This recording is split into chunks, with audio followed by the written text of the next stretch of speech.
Understanding the laws of nature catapulted us into the Industrial Revolution. Now, understanding the laws of our nature, we will be rocketed into an emotional revolution that will transform our world even more than ever before.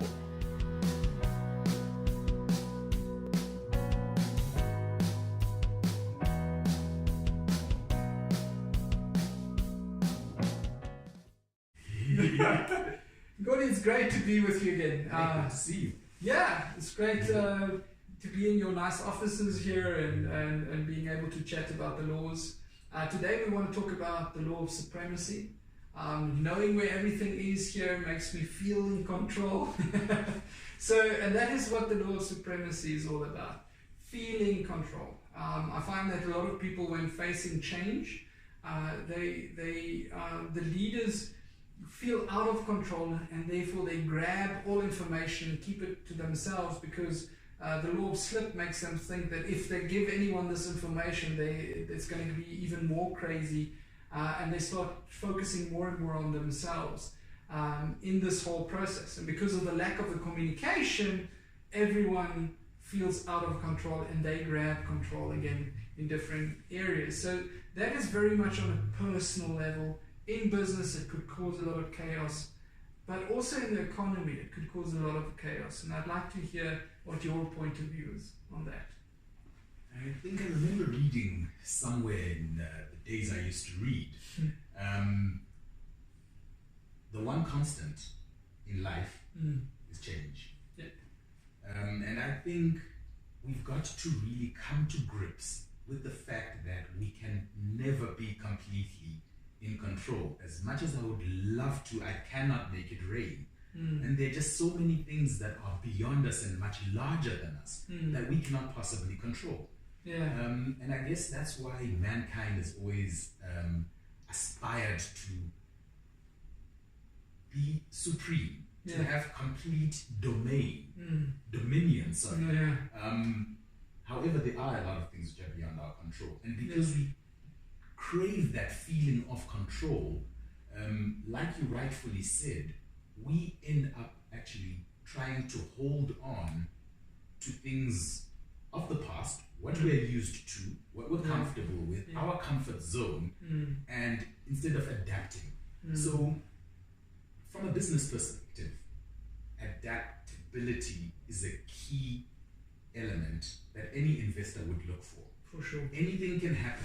We live in an economy which is quite open. We are vulnerable to a lot of external events, and we have to be as flexible as possible for businesses. There's no way that a business can continue doing things the way it's been doing it for over 100 years. Yeah.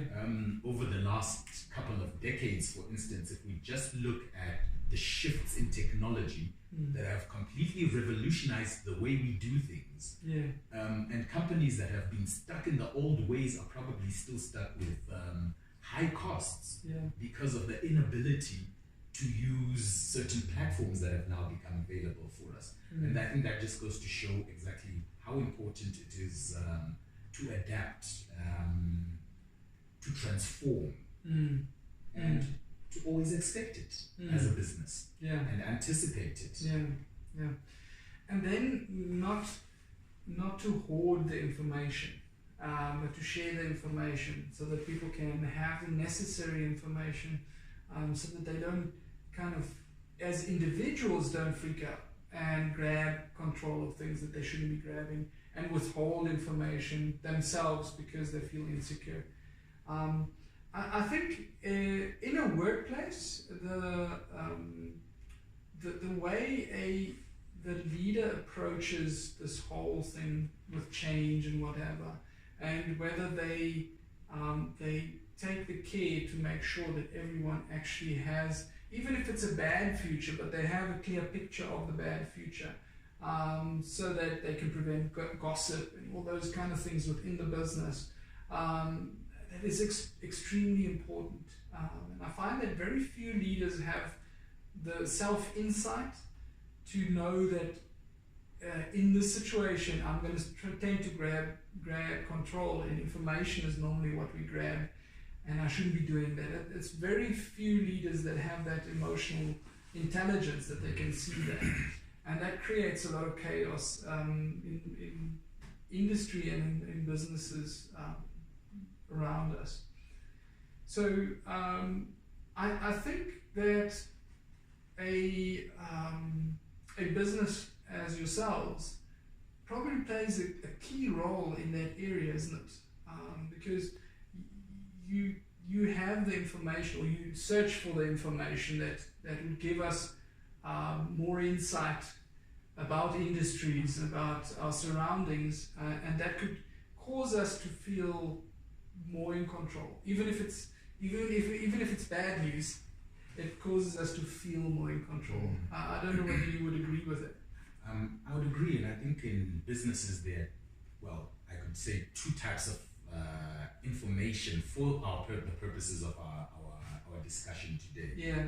So the first one would be what could be termed proprietary information or knowledge information. So I don't want to pass this on to Siggy because once he knows how to do this, I become redundant. It's always the thinking. So I want to maintain that supremacy over you. Because I'll let you do all the menial tasks, but when it comes to this one calculation, no, you give me the numbers and I'll do it, just to make myself indisposable. And I suppose human nature has a lot to do with that. You know, there's that element of self in ourselves, too much of ourselves in ourselves. So that's one key thing I've seen going around. And one of the problems of that is just it curbs growth. If that is the way you operate, you will always be a one-man business. However, if you train your people to do the things that you do, yes, they'll have the knowledge. Granted, there is the risk that they can now go off and start their own thing.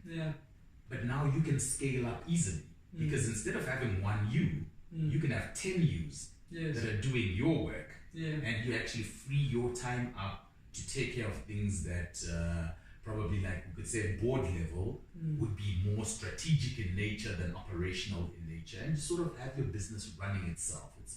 I think it's a much calmer way towards exiting and retiring one day, knowing that your company is still running. So once again, it lends itself a lot to sustainability. And then secondly, we have the bad news scenario, and I've realized that bad news is very difficult for corporate leaders to break because they're always concerned that, you know, how are people going to take it? But what I've found personally is that employees would rather know what's going on. Exactly. It speaks to their value in the company, that they are worth knowing, that the company might not that they might not have a job in 1 or 2 months' time. And apart from that, you can really pool resources.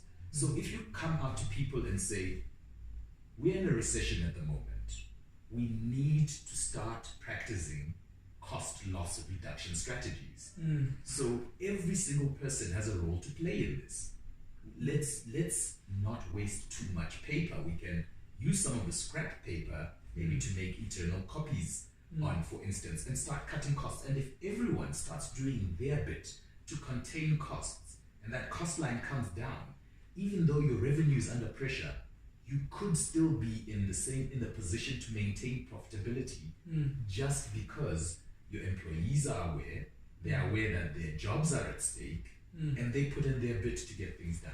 Exactly. I think I couldn't agree with you more. I think knowing that our business is in danger unifies us even against a common enemy, which is the business going bankrupt.